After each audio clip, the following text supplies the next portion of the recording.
como que a gente pega esses sinais do que está aqui disponível, junto com inteligência artificial, junto com Big Data, junto com várias outras alavancas que estão acontecendo? Como que você, Bruno, como vice-presidente de educação corporativa, talvez a publicação de maior renome, referência em negócios do país, como que você vê esses futuros? Cara, essa pergunta é muito boa e, assim, eu vou te responder em função do que eu acho que eu penso até para minha carreira, tá? Eu não sei se eu vou dar o nome eu vou contar o milagre, mas não sei se o santo está correto, tá? Eu acho que foi o Jeff Bezos que falou isso uma vez, né? Se não foi, me desculpem, mas ele falou assim, muita gente fala assim, olha, a gente se preocupa às vezes muito com as coisas que vão mudar. Eu gosto de me preocupar com as coisas que não vão mudar, porque é ali que eu invisto meu tempo, porque eu sei que aquilo ali vai ser perene para minha vida, tá? E quando eu olho para a carreira, né, para assim, competências. Muita gente me pergunta, quais são as competências do futuro, Bruno? O que eu devo estudar agora? Você falou, né, com inteligência artificial, com o futuro da educação, com o futuro do RH do trabalho. O que vai mudar? Então, quando eu penso assim, eu falo o seguinte, o que não vai mudar é a nossa capacidade humana de gerar, por exemplo, pensamento crítico, de gerar conexões com outros humanos, a nossa capacidade de negociação, a nossa capacidade de inspirar e liderar, né? A nossa capacidade de ser criativo dado determinado contexto. Mas estão falando que a IA vai matar a criatividade, vai matar de quem não sabe utilizá-la. Então, assim, eu falei algumas competências, algumas habilidades que eu acho que assim, nunca vão mudar. Então, estou te falando assim, o que não vai mudar, pode fazer isso aqui no Futuros Possíveis? Pô.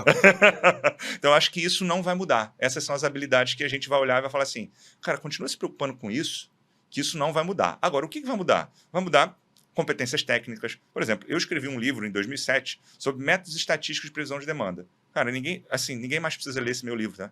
Ele simplesmente pode ser arquivado. Porque você chega lá no ChatGPT hoje, manda ele fazer métodos de previsão, mesmo quem não conhece nada de estatística vai conseguir ter um resultado fantástico e analisar aquilo. Ou seja, uma competência como essa, talvez não seja tão fundamental assim no futuro. Então, olhando esses sinais, eu gosto muito da futurista da Amy Webb e tudo mais, olhando esses sinais, para mim é o seguinte, a capacidade fundamental que a pessoa tem que ter hoje é de continuamente estar aprendendo.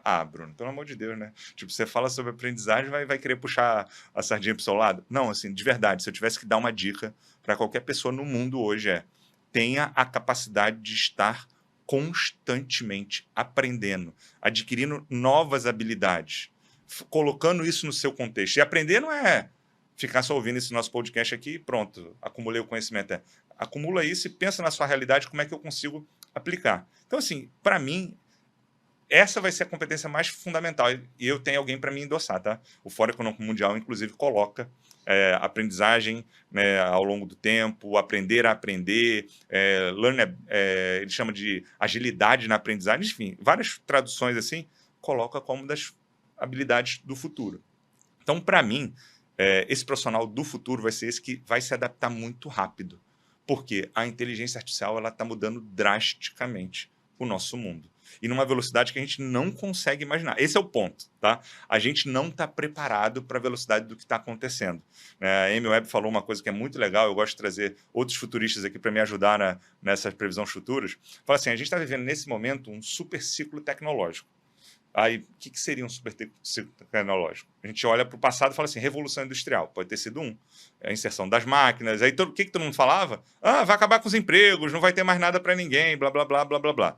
Computador, né? Aí vem lá o computador, né? Vai acabar com os empregos, blá, blá, blá, blá. Internet, vai acabar com as lojas físicas, blá, blá, blá, blá. A gente viu que o seguinte, na verdade, sim, muitas empresas que não conseguiram se adaptar a essas mudanças, a esses super ciclos tecnológicos, elas quebraram, elas não existem mais. Mas a geração de empregos continuou, tá? Inclusive, falando da Exame, de fato, a Exame hoje é o maior portal de negócios e economia do Brasil. E, cara, foi genial. Eu estava passando pelas capas, eu vi assim, capa de 1971 era. Quem sabe usar um computador? E aí a capa do ano passado, de 2023, a inteligência artificial chega à vida real. Então, eu até olhando esse mural de capas, eu vejo que assim, esses sinais de tempos vêm chegando, e o que chegou agora é isso, esse super ciclo tecnológico. Aí você vai falar, então, Bruno, ele é de IA, ele é de inteligência artificial. Não. E aí que o Web fala, pela primeira vez, assim, né, em que a gente tem, pelo menos, o conhecimento acumulado no mundo, Esse super ciclo tecnológico, ele não é marcado por uma tecnologia, é marcado por 3 ou mais. Inteligência artificial, biotecnologia, internet das coisas, realidade aumentada, ou seja, são várias tecnologias ao mesmo tempo disruptando setores, a forma como a gente trabalha. Então, se a gente não estiver preparado para essa mudança, que vai ser muito drástica, a gente, de fato, não vai estar conectado a esse futuro do trabalho. Então, para mim, a gente se preocupar com o que não vai mudar e ter essa capacidade de estar se adaptando constantemente. Não sei se eu te respondi. Não, perfeito.